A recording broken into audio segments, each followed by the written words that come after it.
સીતારામ, જય શ્રી કૃષ્ણ અને હર હર મહાદેવ, ઘર ઘર મહાદેવ, જય લીરબાઈમાં, જય વિંજાત ભગત અને જય ખોડિયારમાં. તો કેમ મિત્રો બધાય આનંદમાં છે ને?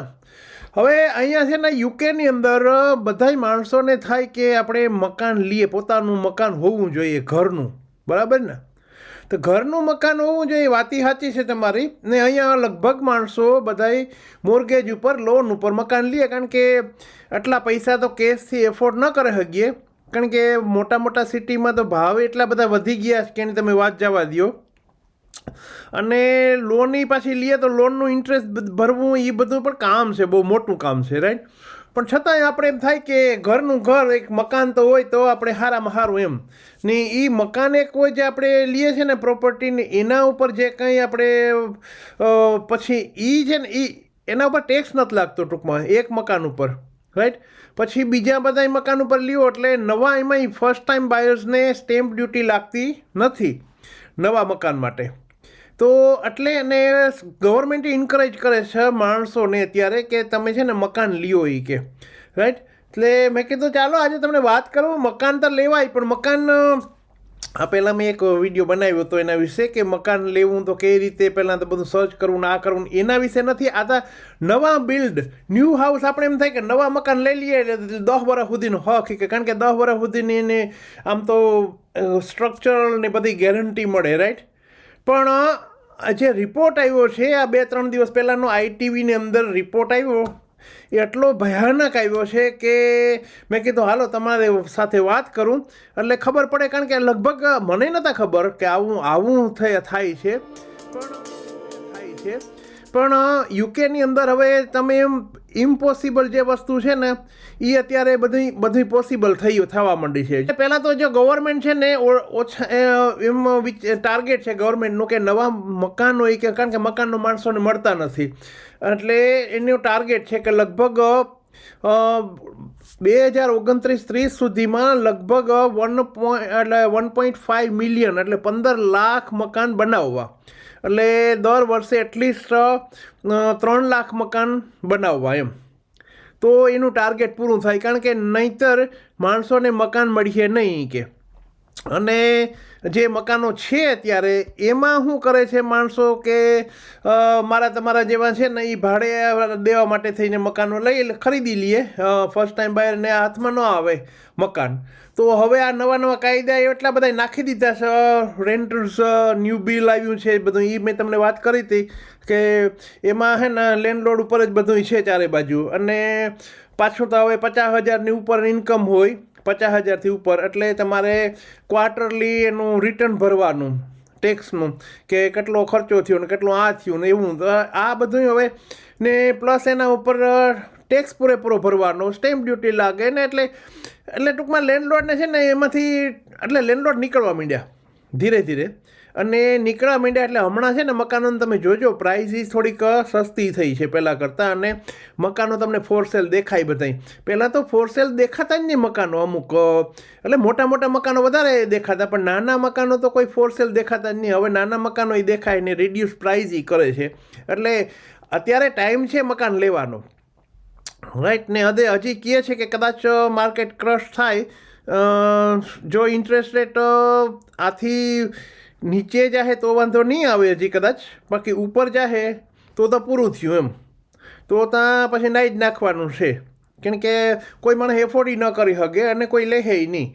ને એક બાજુ તો ઇકોનોમી ડાઉન છે અને માણસો પાસે જોબી નથી, એટલે આ બધાય પ્રોબ્લેમ છે. પણ હવે મારે જે વાત તમને એ કરવી છે કે આ નવા મકાનોમાં જનરલી અત્યાર સુધીમાં જે રિપોર્ટ આવ્યો છે એ રિપોર્ટ આઈટીવીવાળાએ હમણાં પ્રોડ્યુસ કર્યો, અને એ રિપોર્ટમાં એમ કહે છે કે નવા મકાનોમાં ફ્લડ બહુ આવે છે. અને ફ્લડ આવવાનું કારણ એક જ વસ્તુ છે કે આ જે મકાનો જ્યાં બનાવે છે એ બધાય ફ્લડ એરિયામાં, જે ફ્લડ ઝોન 3 હોય કે જ્યાં વધારેમાં વધારે પાણી ભરાતું હોય, એ જગ્યાએ મકાનો બનાવે છે. અને એન્વાયરમેન્ટલ એજન્સીવાળા કહે છે કે અમે તો કીધું છે ને અમને ખબર છે, ને એનો રિપોર્ટ આવ્યો છે ને એ પણ કેમ કહે છે કે લગભગ 13માંથી 1 મકાન ફ્લડ એરિયાની અંદર આવે છે. એટલે 13 સાઇટ હોય તમારી, 13 સાઇટે બનાવી હોય તો 13 સાઇટમાંથી 1 સાઇટ એવી હોય કે જે ફ્લડ એરિયાની અંદર હોય. રાઈટ. એટલે હવે આમાં ને 2009ની અંદર હવે આમાં એક જો છે નોર્થમ્બરલેન્ડનો એક ત્યાં જે મકાનો બનાવ્યા હતા ને એમાં જે આ છે ડેનિયલ કરીને છે બિચારી, એની મકાન લીધું હતું ત્યાં લગભગ 2019માં કે મકાન લીધું, અને પછી આટલી બધી હેરાન થઈ છે એ, કારણ કે 2024ની અંદર ફ્લડ આવ્યું, રાઈટ. એટલે ફ્લડ આવ્યું એટલે પહેલી વખત ઇન્સ્યોરન્સને હતો એટલે ક્લેમ કરી લીધો, ને બીજી વખત પાછું 6 મહિનાની અંદર પાછું ફ્લડ આવ્યું. હવે મીન વાઇલ એ ત્યાંથી નીકળી ગઈ હતી, કારણ કે ઓલું મકાન રિપેર થતું હતું અને એનું રિન્યુઅલ હશે કંઈ ઇન્સ્યોરન્સનું, તો આને કાગળ મળ્યો નહીં એટલે રિન્યુઅલ થયું નહોતું, અને પાછું ફ્લડ આવ્યું એટલે એની પાસે ઇન્સ્યોરન્સ નથી, અને ઇન્સ્યોરન્સ વગરનું હવે આખું રિપેર કરવું છે. હવે રિપેર કઈ રીતે કરે માણસો, એમ પૈસા વગરનું. ને રાતની પાણી રોવે છે અત્યારે. એટલે આમાં એમ કહે છે ને એની બધી ઇન્વેસ્ટિગેશન જે કર્યું આઈટીવાળાએ, તો એમાં એમ કહે છે કે અમે બધાનો કોન્ટેક્ટ કર્યો, તો એન્વાયરમેન્ટલ એજન્સીનો કર્યો કે ભાઈ તમે આ કંઈ શું કામ મંજૂરી આપો છો આવી જગ્યાએ, તો કે અમે છે ને ખાલી કે જે ફ્લડ ટૂંકમાં કંઈ રિવરનું કે નદીનું કે એ આવતું હોય એના વિશે વાત કરીએ, અથવા તો સ્ટોર્મ જે આવે એના વિશે વાત કરીએ, પણ જે સરફેસ વોટર જે ભરાય છે, એટલે રોડ ઉપર જે રસ્તા ઉપર ભરાય કે ગમે ત્યાં કન્ટ્રી સાઈડમાં જે પાણી ભરાય, એની જવાબદારી અમારી નથી. એની જવાબદારી કે કાઉન્સિલની, જે તે કાઉન્સિલ જે હોય એ કાઉન્સિલની જવાબદારી છે, રાઈટ. હવે કાઉન્સિલવાળા પાસે ગયા પછી કે ભાઈ કાઉન્સિલવાળાને કે શું છે બધું એક, રાઈટ. ને આવી રીતે ફ્લડમાં માણસો મરી જાય છે બિચારા. ને આ એક તો જે હમણાં વાત કરું છું એ કામેન્ડનની અંદર ઓલા જે ફ્લેટ લીધો હતો ભાઈ, કામેન્ડન એટલે એ લંડનમાં, ને એ બધું સ્ટામરની અંદર, સ્ટામર જે આપણે કે સ્ટામર છે, રાઈટ, એનો ચૂંટણી ઇલેક્શન એરિયા છે ટૂંકમાં, ત્યાંથી ચૂંટાઈને આવ્યો. હવે એ જગ્યાએ એવો ફ્લેટ બનાવ્યો છે કે ઈંટો હલે છે, આમ ઈંટોને આમ ધક્કો મારો તો હલે, ને અંદર આખું ફ્લડ થઈ ગયું છે એના ફ્લેટમાં, અને લગભગ 2,20,000 પાઉન્ડ એની ખર્ચા. ને એ બિચારો પછી ટ્રાય કરી એની બધી રીતે ચારે બાજુથી કે સોલિસિટર થ્રુ કરી ટ્રાય, બધી જગ્યાએ લખ્યા, ઓલી જે વોરંટી હોય આપણે 10 વર્ષની એમાં લખ્યું, પણ એ બધાય કોઈ છે ને જવાબદારી લેવા તૈયાર નથી, અને એને કોઈ જાતનો ક્યાંયથી હેલ્પ મળતી નથી. એટલે આ બધી વસ્તુ આવી થવા માંડી છે અહીંયા. એટલે હવે એની પોતાનું સોલિસિટર રાખીને હજી ટ્રાય કરે છે. 3 વર્ષ થઈ ગયા, 3 વર્ષ સુધીમાં હજી કંઈ થયું નથી એનું. એટલે આવા તો હવે એક કેસ નથી આવતા, કેટલા બધા કેસ છે. અને આ લોકો હવે જે આ લોકોને મંજૂરી કેમ મળી જાય છે, તો કે પછી કાઉન્સિલવાળાને કીધું કે ભાઈ આવી રીતે મંજૂરી મળી જાય, તમે આપી દો છો. તો કે અમારી પાસે અત્યારે આટલી બધી જગ્યા ખાલી પડી છે કે જે ઇન્સ્પેક્શન કરવા માટેની એની ત્યાં જઈને ઇન્સ્પેક્શન જે કરે ને, રાઈટ. અને આખો એ જે ડિપાર્ટમેન્ટ છે પ્લાનિંગ ડિપાર્ટમેન્ટમાં માણસો નથી. લ્યો હવે વિચાર કરો તમે, આવા જવાબો બધા આપણે ઇન્ડિયામાં સાંભળીએ કે આ ભાઈ આવું બધું હોય છે, જનરલી થાય, રાઈટ. પણ અહીંયા યુકેની અંદર આવું થાય તો બહુ કહેવાય. એટલે એકબીજાને માથે ટૂંકમાં એમ કે કોઈને પોતાને ઉપર લેવું નથી, જવાબદારી નથી લેવી, એકાઉન્ટેબિલિટી નથી અત્યારે.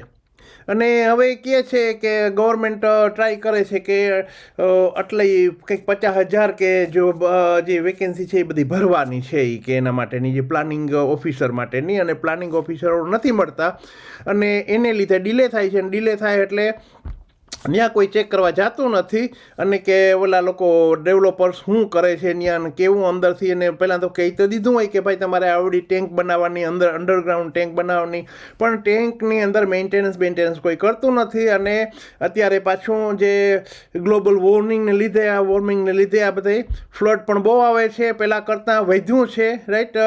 એટલે એને લીધે પણ પ્રોબ્લેમ છે. એટલે ચારે બાજુ પાણી ભરાય છે. અને આમાં 2009થી જે આ પછી જે મકાનો બધા બન્યા છે એ બધાય મકાનોમાં ખાસ મારે તમને કહેવું છે એ કે આવું કંઈક તમે નવા મકાન લેવા જાઓ એ પહેલાં બધું ચેક કરજો.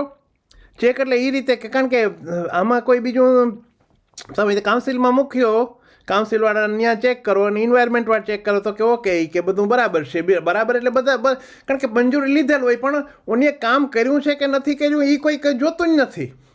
અને છેલ્લે જ્યારે ફ્લડ થાય ને ફ્લડ આવી જાય અંદર ને પાણી ભરાઈ જાય આપણા મકાનમાં ને આખું બધું પૂરું કરી નાખે, ત્યારે આપણે જો ચેક કરીએ ત્યારે ખબર પડે કે આ તહારો આપણે આ લોકોએ બધું હવે ધોખો કર્યો, રાઈટ, અને હવે શું કરવું એમ. ને આપણા પછી જે વરી તો થાય જ ને, કારણ કે એક તો આપણે પેની કરીને પૈસા બનાવ્યા હોય કલાકો ભરીને, રાઈટ, ને આવું કંઈક થઈ જાય એટલે તો પછી વરી જ થાય ને, બીજું શું થાય.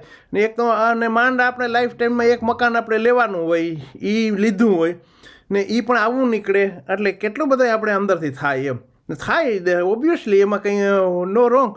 એટલે મેં કીધું એના કરતાં તમે મેક શ્યોર કરજો કે જૂના મકાનો સારા, પહેલાંના જે મકાનો છે બધા એ લેજો. બાકી આ નવા મકાનોમાં અત્યારે જાતા નહીં. ને પ્લસ અત્યારે તો સ્કીમ છે, એ લોકો ગવર્મેન્ટે સ્કીમ આપી છે કે નવા મકાનો કોઈ પણ લેવા હોય તમારે ને ફર્સ્ટ ટાઈમ બાયર હોય તો તમને લગભગ 20% સુધી ગવર્મેન્ટ તમને હેલ્પ કરે છે. એટલે માનો કે 2 લાખનું મકાન હોય તો તમને 40,000 પાઉન્ડ ગવર્મેન્ટ આપે, અને એ પછી તમારે એને ગવર્મેન્ટને ભરવાના ધીરે ધીરે, રાઈટ, 5 વર્ષની અંદર.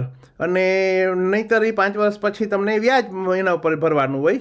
પણ જ્યારે એનો ગવર્મેન્ટનો ભાગ હોય ત્યાં સુધી રાખે એમાં, કે કદાચ તમે વેચો કે આ કે તે કે.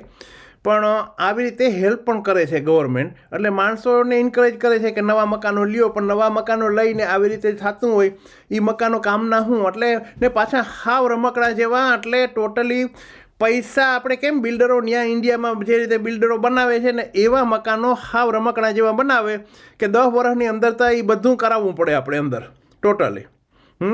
જ્યારે અમારે આ બિલ્ડરની જે અમારે મકાન જે આ છે, આપણે નવું જ મકાન લીધું હતું 2007ની અંદર, પણ હજી સુધી એમાં એક પથ્થરો એટલો હિલ્યો નથી ને કાંઈ થયું નથી કોઈ વસ્તુનું, રાઈટ. એટલે ડિપેન્ડ્સ બિલ્ડર કેવા છે. એટલે આ બિલ્ડરનોય ખાસ તમે સર્વે કરજો, જોજો કે કેવા બિલ્ડર છે, પહેલાંના રિપોર્ટ જોજો એના, અને એરિયા ખાસ જોજો કે એરિયા એ આપણે પોતે ચેક કરી શકો. તમે ગૂગલમાં નાખીને એક એરિયા ચેક કરવાનો કે ક્યાં અહીંયા ફ્લડ એરિયામાં આવે છે, રાઈટ. એવા ફ્લડ એરિયાની અંદર હોય મકાનને આ નવા બિલ્ડ થતા હોય તો ત્યાં લેતા નહીંતર આ પ્રોબ્લેમ થવાના છે બધાય, રાઈટ.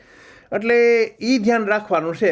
તો મેં કીધું હાલો તમને આ ખાલી બધી આની વિશે વધારે માહિતી જોતી હતા. આના પાસે દુનિયાની માહિતી છે મારી પાસે, પણ હવે આપણે વ્લોગ લાંબો થઈ જાય પછી અને તમને પછી કંટાળો આવે એક સાથે. પાછો વાર એવું હોય તો બનાવ્યું આપણે આના વિશે વ્લોગ, રાઈટ. પણ આ વસ્તુ છે એટલે બી કેરફુલ ટૂંકમાં. તો આવજો, બાય ને પાછા નવા વ્લોગમાં કંઈક નવું લઈને આવ્યું. તો હર હર મહાદેવ, ઘર ઘર મહાદેવ, જય લીરબાઈમાં, જય વિંજાર ભગત અને જય ખોડિયારમાં.